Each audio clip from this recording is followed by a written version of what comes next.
ওই যে বলেছি আমার নবীকে আল্লাহ তাআলা মেরাজে নিয়ে আমার নবীর দাম দেখিয়েছেন, মূল্য দেখিয়েছেন।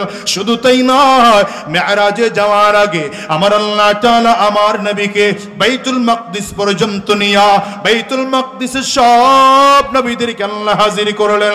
আদম আলাইহিস সালাম থেকে আরম্ভ করে পয়গম্বর ঈসা আলাইহিস সালাতু ওয়াস সালাম পর্যন্ত সব নবীরা বাইতুল মাকদিসে এসে হাজির।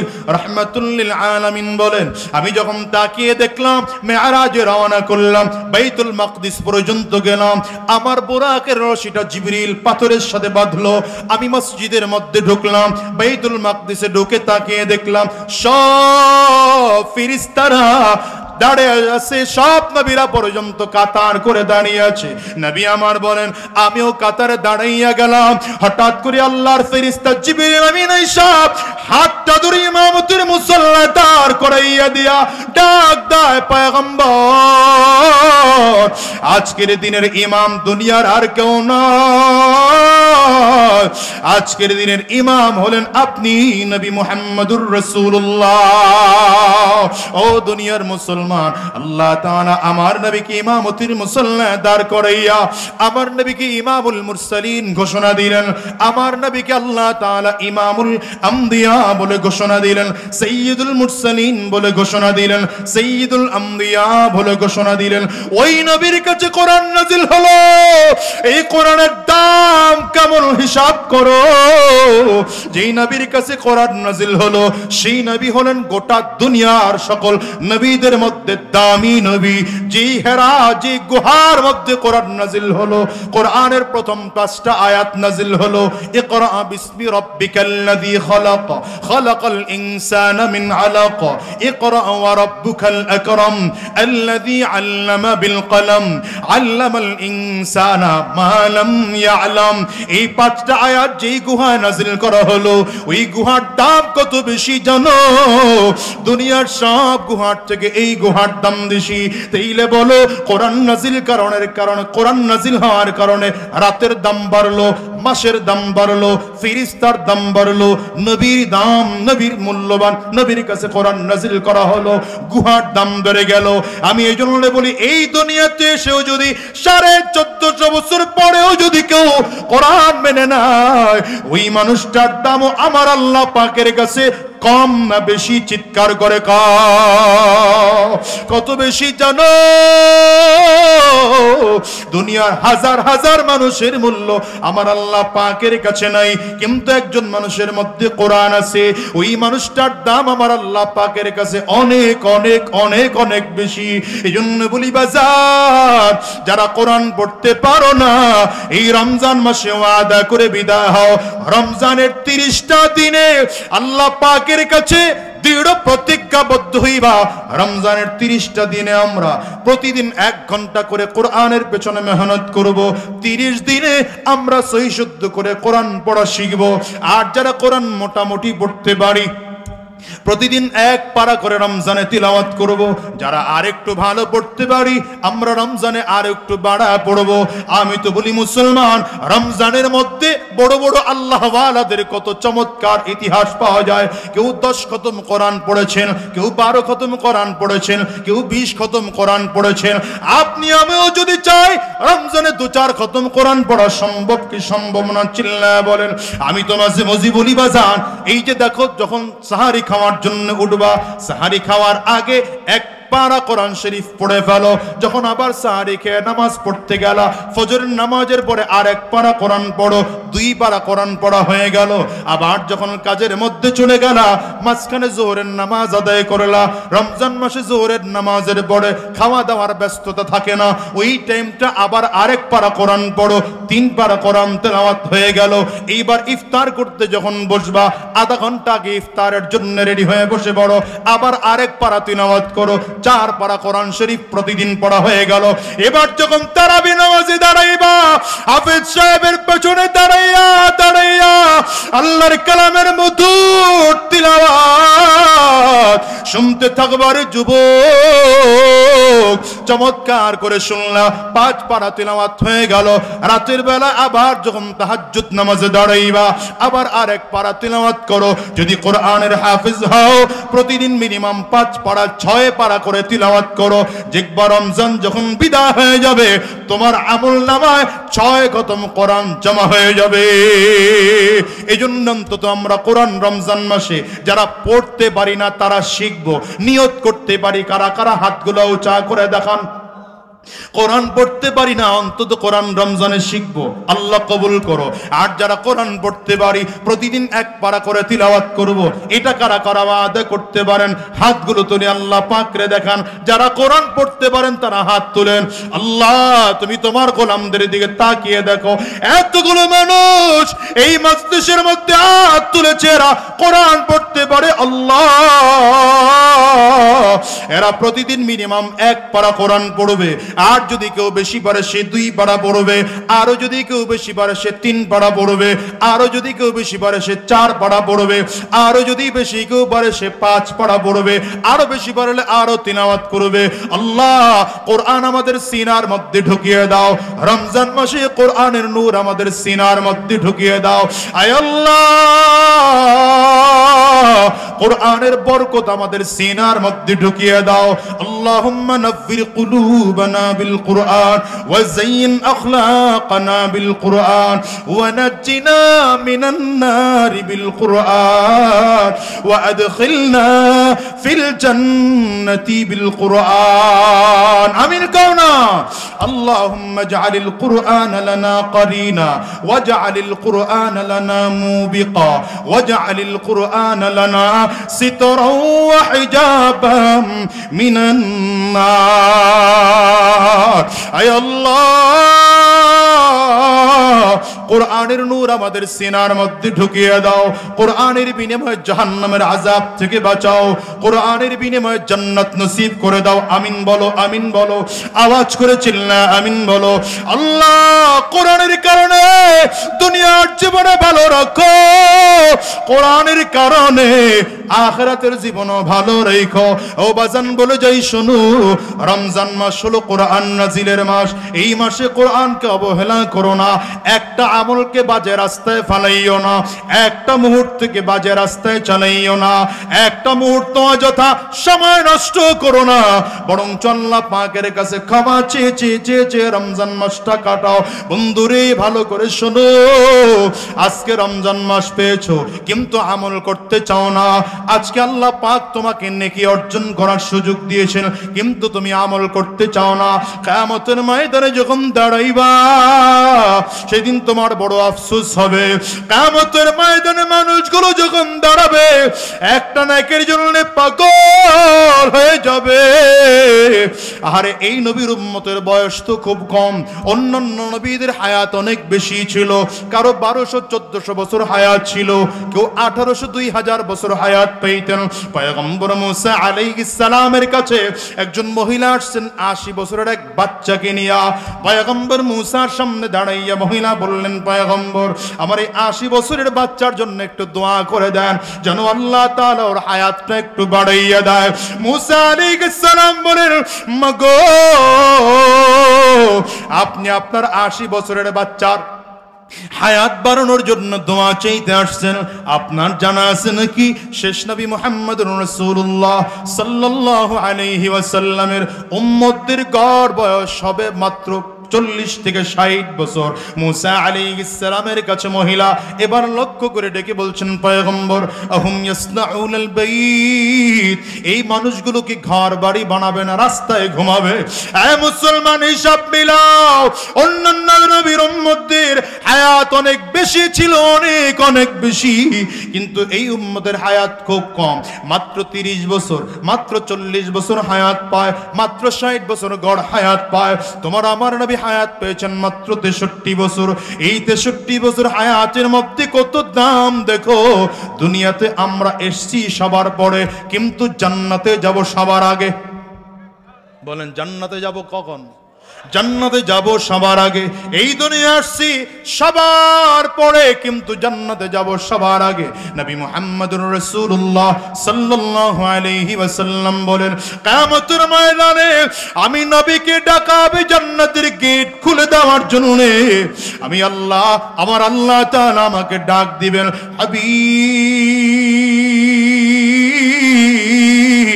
তোমার হাতের চাবিটা দিয়ে জান্নাতের গেটটা খুলে দাও। নবী আমার বলেন, আমি আমার হাতের চাবি দিয়ে জান্নাতের গেট খুলে দেব। আমি আমার হাতের চাবি দিয়া জান্নাতের গেটটা খুলে দেওয়ার পর কোন নবীরা জান্নাতের মধ্যে ঢোকার পারমিশন পাবে না। নবী আমার বলেন, সবার আগে আমি নবী মুহাম্মদুর রাসূলুল্লাহ সাল্লাল্লাহু আলাইহি ওয়াসাল্লাম জান্নাতের মধ্যে ঢুকবো। আল্লাহু আকবার চিৎকার করে আওয়াজ করে জোরে বলেন। নবী আমার বলেন, আমি নবী যখন জান্নাতের মধ্যে ঢুকবো, আমার পরে অন্যান্য নবীরা জান্নাতের মধ্যে ঢুকবে। অন্যান্য নবীরা জান্নাতে যাওয়ার পর নবীর উম্মতদের জান্নাতে যাওয়ার সিরিয়াল শুরু হয়ে যাবে। সর্বপ্রথম আমার নবীর উম্মতেরা জান্নাতের মধ্যে যাবেন।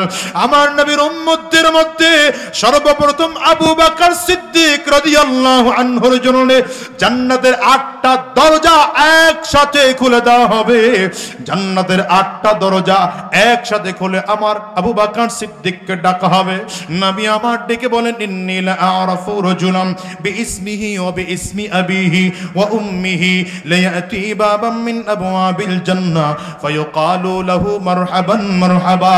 নবী আমার ডেকে বলেন, কিয়ামতের ময়দানে আমার আল্লাহ তাআলা, আমি তার নামটাও ভালো করে জানি, আর তার বাবার নামটাও জানি, তার মায়ের নামটাও ভালো করে জানি। এই মানুষটা যখন কিয়ামতের ময়দানে জান্নাতের গেট দিয়ে ঢুকতে থাকবে, জান্নাতি ফেরেশতারা তাকে আমন্ত্রণ আর নিমন্ত্রণ জানানোর জন্য দুই দিক দিয়ে লাল গালিচা বিছিয়ে দুই দিক দিয়ে কাতার করে দাঁড়িয়ে যাবে। আল্লাহর বান্দা যখন জান্নাতের গেট দিয়ে ঢুকতে থাকবে, ফেরেশতারা মারহাবা মারহাবা বলে নিমন্ত্রণ জানাবে। নবী আমার যখন ঘোষণা দিলেন, সাহাবায়ে কেরাম অধীর আগ্রহে বসে আছেন। এমন দামি মানুষটাকে আমরা একটু লোকটার নাম জানতে চাই। হযরত সালমান ফারসি দাঁড়ায় গেলেন, পয়গম্বর এমন দামি মানুষকে, যেই মানুষটার এত দাম, কিয়ামতের ময়দানে তার জন্য জান্নাতের গেট খুলে দেওয়া হবে। নবী আমার ডেকে বলেন, মানুষটার নাম জানতে চাও? তাইলে জেনে নাও, লোকটার কেউ না, লোকটা আমার সাহাবী আবু বকর। আল্লাহু আকবার চিল্লায়া জবান খুলে আওয়াজ। ওরে দুনিয়ার মুসলমানেরা, উম্মতদের জান্নাতে যাওয়ার সিরিয়াল যখন আরম্ভ হবে, উম্মতের মধ্যে সর্বপ্রথম আবু বকর সিদ্দিক রাদিয়াল্লাহু আনহু জান্নাতের মধ্যে যাবেন। ফজরের নামাজের পরে আমার নবী একদিন ডেকে বলেন, সাহাবায়ে কেরাম ইন্নী রাআইতু কসরান ফি নওমি, আজকে রাতের বেলা আমি নবীর স্বপ্নের মধ্যে একটা দামি বিল্ডিং দেখলাম। দামি বিল্ডিংটা 4টা দেওয়াল দিয়ে তৈরি করা। এর মধ্যে একটা বিল্ডিং জান্নাতি জবরদস্ত পাথরের, আরেকটা বিল্ডিং ইয়াকুত পাথরের, আরেকটা ওয়াল জান্নাতি লাল রঙের স্বর্ণের তৈরি করা, আরেকটা ওয়াল চমৎকার করে মণিমুক্তা দিয়ে তৈরি করা হয়েছে। নবী আমার বলেন, জান্নাতের ওয়ালগুলো তৈরি করার জন্য মাঝখানে কোনো বালু আর সিমেন্ট ব্যবহার করা হয় নাই। মাঝখানে ব্যবহার করা হয়েছে মেশক আর আম্বর। নিচের ফ্লোরটা বানানো হয়েছে জাফরান দিয়া। আল্লাহু আকবার। নবী আমার ডেকে বলেন, দুনিয়ার মানুষেরা, এই জান্নাতি সুন্দর বাড়িটা দেখা আমি নবী জিজ্ঞাসা করলাম, লিমান হাদা, এত সুন্দর ঘরটা কার? একজন লোক ডেকে বললেন, ফাতাম মিন কুরাইশ, এটা কুরাইশ বংশের একজন যুবকের। নবী আমার ডেকে বলেন, জানান্তু ইন্নী মিন কুরাইশ ওয়া ইন্নাহু লি, আমি মনে মনে চিন্তা করলাম আমিও তো কুরাইশ বংশের একজন যুবক, তাইলে মনে হয় জান্নাতের বাড়িটা আমার জন্যই বরাদ্দ করা। নবী আমার বলেন, চিন্তা করে 1 কদম 2 কদম সামনের দিকে বাড়াইলাম। হঠাৎ করে আল্লাহর ফেরেশতা সামনে এসে দাঁড়ায় যায়। পয়গম্বর, এই বাড়িটা আপনার নয়, এবারে আপনার সাহাবী ওমরের। নবীজির ঘোষণা দিয়ে বোঝা যায় জান্নাতে যাওয়ার দ্বিতীয় নম্বর সিরিয়ালে হযরত ওমর ফারুক রাদিয়াল্লাহু আনহু তাকবীর। আমার নবী ডাক দেয়, রে ওসমান, ইন্না লিকুল্লি নাবিয়্যিন রাফিকুন ফিল জান্নাহ ওয়া আনতা রাফিকি ফিল জান্নাহ। রে ওসমান,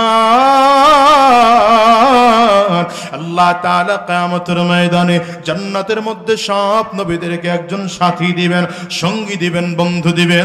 কিয়ামতের ময়দানে আমি নবীর বন্ধু যে হবে সে আর কেউ নয়, তার নাম হবে উসমান। নবী আমার ডাক ডাক, আরে আলী, জান্নাতের মধ্যে আমি নবীর ঘর যেখানে হবে, আমি নবীর বরাবর সামনেই হবে তোমার বাড়ি। হযরত আলী রাদিয়াল্লাহু আনহু ডেকে বলেন, পয়গম্বর, আমার বাড়িটা আপনার বাড়ির সামনে হবে না পিছনে হবে, আমার সেটা জানার বড় বিষয় না। আমার জানার বড় বিষয় হলো পয়গম্বর, আমার মনটা যখন খারাপ হয়ে যায়, দুনিয়াতে আপনার চেহারার দিকে তাকাইলে আমার দিলটা ভালো হয়ে যায়। ওগো নবী আমার, কিয়ামতের ময়দানে যখন আপনার সুন্দর চেহারাটা দেখার জন্য পেরেশান হয়ে যাব, জান্নাতের মধ্যে যাওয়ার পরে আপনার সুন্দর চেহারাটা দেখতে পারবো নাকি? নবী আমার ডাক দেয়, রে ওসমান, রে আলী, আমার আল্লাহ তাআলা তোমার জান্নাতের বাড়িটা এমন সুন্দর করে সিটিং আর ফিটিং করে দিবেন, জানালার পর্দাগুলো সরাইবা, দরজার পর্দাগুলো সরাইবা, সরাইয়া দিতে দেরি হয়, আমি নবীর চেহারা দেখতে তোমার দেরি হবে না। এর দুনিয়ার মুসলমানেরা দেখো, ইন্তেকালের পরে আবু বকর সিদ্দিক কত মর্যাদাওয়ালা, ইন্তেকালের পরে ওমর ফারুক রাদিয়াল্লাহু আনহু কত মর্যাদাওয়ালা। এত দাম কেন হলো জানো? ওই যে কোরআন দিয়ে নিজের জীবনটারে সাজাইলো, এইজন্য আবু বকর সিদ্দিক রাদিয়াল্লাহু আনহুর দাম, ওমর ফারুক রাদিয়াল্লাহু আনহুর দাম এইজন্য বেশি। অথচ এই ওমর তো সেই ওমর যে ওমর রাদিয়াল্লাহু আনহু নবীজির মাথা আনার জন্য রওনা করেছেন। রাস্তা দিয়ে কেউ একজন ডাক দেয়, ওমর কই যাও? হযরত ওমর ডাক দিয়া বলেন, যাচ্ছি মুহাম্মদের মাথা আনার জন্য। কেউ একজন ডাক দিয়ে বলে, ওমর রে, যাও তো তুমি মুহাম্মদের মাথা আনার জন্য। বাড়ির খবর কি নিয়েছো? বাড়িতে গিয়া দেখো তোমার বোন আর বোন জামাই মুহাম্মদের ধর্ম গ্রহণ করে কালিমা পড়ে মুসলমান হয়ে গিয়েছে। হযরত ওমরের মেজাজ গরম হয়ে গেল, তরবারি উলঙ্গ অবস্থায় বাড়ির দিকে রওনা করলেন। দরজার মধ্যে কান লাগিয়ে শুনতেছে, বোন আর বোন জামাই দুজন কোরআনুল কারীমের তিলাওয়াত করে। রাগের চোটে লাঠি মেরে দরজা ভেঙে ফেললেন। ঘরের মধ্যে ঢুইকা বোন জামাইকে বেধড়ক তরবারির বাট দিয়া পিটাইতে আরম্ভ করেছেন। বোন জামাইকে রক্ত বের করে ফেললেন মারতে মারতে। বোন দুই হাত দাঁড় করে দাঁড়িয়েছে, ও ভাই ওমর, আমার স্বামীর গায়ে একটা আঘাত করবে না। আমার স্বামী যে অপরাধ করেছে, আমি এক অপরাধ করেছি, মারতে যদি হয় আমারে মারো। আমার রাগ এত রাগ করেছে, রাগের কারণে বোনের গালের মধ্যে থাপ্পড় বসিয়ে দিল। বোনটার গাল দিয়ে রক্ত টপ টপ টপ টপ করে পড়তে আরম্ভ করেছে। বোন দাঁড়ায় বলে, আমর, তোমার শরীরেও খাত্তাবের রক্ত, আমার শরীরেও খাত্তাবের রক্ত। আরে আমার শোনো, মারতে মারতে জমিন থেকে বিদায় করে দিতে পারো, কিন্তু আমি কালিমা পড়েছি, কালিমা ছাড়তে রাজি না। আল্লাহু আকবার, চিল্লা কও না। আল্লাহ পাকের ঈমান, আমার ঈমান এনেছি, এই ঈমানের মধ্যে বড় মজা। আমি কালিমা পড়েছি, কালিমার মধ্যে বড় মজা। আমি কালিমা ছাড়তে রাজি না, ঈমান ছাড়তে রাজি না। বোনের চোখের পানি আর রক্ত দেখে হযরত ওমরের দিলটা নরম হয়ে গেল। হযরত ওমর ডাক দিয়ে বলে, বোন রে, এতক্ষণ যে কোরআন পড়তেছিলা, আমারে কোরআনের পৃষ্ঠাটা দেওয়া যাবে নাকি? বোন ডেকে বলেন, না, তোমার কাছে দেওয়া যাবে না, কারণ তুমি নাপাক অবস্থায় আছো। নাপাক কেউ কোরআনকে ধরতে পারে না। আমার আল্লাহ পাকের কোরআন বলেন, লা ইয়ামাসসুহু ইল্লাল মুতাহহারুন। নাপাক অবস্থায় কোরআনকে স্পর্শ করা যাবে না। বোন ডেকে বলে ভাই না ধরতে পারবা না, কোরআন ধরা যাবে না, নাপাক অবস্থায় আসো। হযরত ওমর মাটির মতো নরম হয়ে গেলেন। ও বোন কি পদ্ধতি গ্রহণ করলে কোরআনুল কারীম ধরা যাবে? বোন ডেকে বলে ভাই পদ্ধতি শিখিয়ে দেই, সেই পদ্ধতি অনুযায়ী গোসল করো, পবিত্র কাপড় পরিধান করো, এরপরে আমার কাছে আসো। হযরত ওমর চমৎকার করে গোসল করে পবিত্র হলেন। পবিত্র হইয়া পবিত্র কাপড় পরিধান করেছে। পবিত্র কাপড় পরিধান কইরা বোনের কাছে ওই কোরআনের পৃষ্ঠাটা চায়। কোরআনের পৃষ্ঠা নিয়ে ওমর তেলাওয়াত করে কোরআনের আয়াত লেখা ছিল ইন্নানি আনাল্লাহ,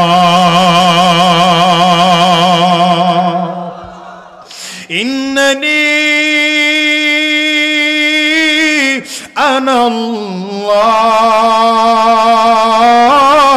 আনাল্লাহ লা ইলাহা ইল্লা আনা ফা'বুদনি ওয়া আকিমিস সালাতা লিযিকরি। বোন তাকিয়ে তাকিয়ে দেখতেছে, বোন জামাইয়ের চোখ দিয়ে টপ টপ করে পানিগুলো বের হয়, হযরত ওমরের চোখ দিয়ে পানিগুলো বের হয়। আর কোনো কথা না, একটা চিৎকার করে বোনের হাতটা ধরে ডাক ডাক, বোন রে এই কোরআনের তেলাওয়াত কোথায় হয়, আমারে সেখানে নিয়ে চলো। বোন আর বোন জামাইকে দুই পাশে লইয়া হযরত ওমর খোলা তরবারি নিয়ে আমার নবীর দরবারে রওনা করেছেন। রাহমাতুল লিল আলামিন সাফা পাহাড়ের পাদদেশে যায়েদ ইবনে আরকাম রাদিয়াল্লাহু আনহুর বাড়িতে বসা। রাহমাতুল লিল আলামিন দূর থেকে তাকিয়ে দেখেন হযরত ওমর খোলা তরবারি নিয়ে রওনা হলো। হযরত ওমরকে দেখে সাহাবায়ে কেরাম দাঁড়িয়ে গেছে। নবী আমার যদি বলে তাইলে ওমরকে জমিন থেকে বিদায় করে দেব। নবী আমার ডাক দেয়, এই সাহাবায়ে কেরাম দাঁড়াও, আমার ওমরকে কিছুই বইল না, দেখি না আমর কি করতে চায়। হযরত ওমর নবীজির সামনে এসে দাঁড়িয়েছেন। আমার নবী জান্নাতের শাহাদাত আঙ্গুলিটা দিয়া হালকা করে কোমরের মধ্যে ধাক্কা দিয়া ডাক দেয়, এই আমর কেন আসছো? বলতে দেরি হয়। হযরত ওমর থরথর করে কেঁপে কেঁপে কেঁপে কেঁপে জমিনের মধ্যে বসে গেলেন। আর তরবারিটা উঠাইয়া নবীজির পায়ের সামনে বিছাইয়া ডাক দেয়, নবী আমার এই তরবারি এতদিন ইসলামের বিরুদ্ধে চলেছে, কোরআনের বিরুদ্ধে চলেছে, ইসলামের বিরুদ্ধে চলেছে। এই তরবারি এতদিন দ্বীনের বিরুদ্ধে চলেছে। আজকের থেকে এই তরবারি আর ইসলামের বিরুদ্ধে চলবে না, কোরআনের বিরুদ্ধে চলবে না। এই তরবারি এখন থেকে ইসলামের পক্ষে চলবে, কোরআনের পক্ষে চলবে, দ্বীনের পক্ষে চলবে। হাতটা আমার রাদিয়াল্লাহু আনহু বাড়িয়ে দিলেন, পয়গম্বর আর দেরি করা যাবে না, কালিমা পড়ে দে, মুসলমান হয়ে যাব। এই কোরআনের কারণে ওমরের দাম বেড়েছে, কোরআনের কারণে আবু বকর সিদ্দিকের দাম বেড়েছে। তোমার আমারও কোরআন তেলাওয়াত করলে বলি বাজার, সর্বশেষ কথা রমজান মাসে কোরআনুল কারীম বেশি বেশি করে তেলাওয়াত করব। এই ওয়াদাটাও কারা কারা করতে পারো? দুইটা হাত উঁচা করে আমার আল্লাহকে দেখাও, আওয়াজ দিয়ে চিৎকার করে বলো আল্লাহ, আরো জোরে বলো আল্লাহ, চিৎকার করে বলো আল্লাহ। আল্লাহ রমজানের পবিত্রতা আমাদেরকে অর্জন করার তৌফিক দাও। রমজানে কোরআন তেলাওয়াত বেশি বেশি করে করার তৌফিক দাও। রমজানে রোজা রাখার তৌফিক দাও। নেক আমলগুলো বাড়ানোর তৌফিক দাও। আল্লাহ তুমি কবুল করে নাও। আওয়াজ করে বলো আমিন। আরো জোরে চিল্লায়া বলো আল্লাহুম্মা আমিন। আমার ভাইরা সময় আর বসেন না, সময় আর লম্বা নিতে পারছি না। মাশাআল্লাহ হুজুরও চলে আসছেন, আলহামদুলিল্লাহ। আমাদের কলিজার মানুষ, আপনারা খুশি না বেজার? আসতে বলেন কেন, জোরে বলেন, খুশি না বেজার?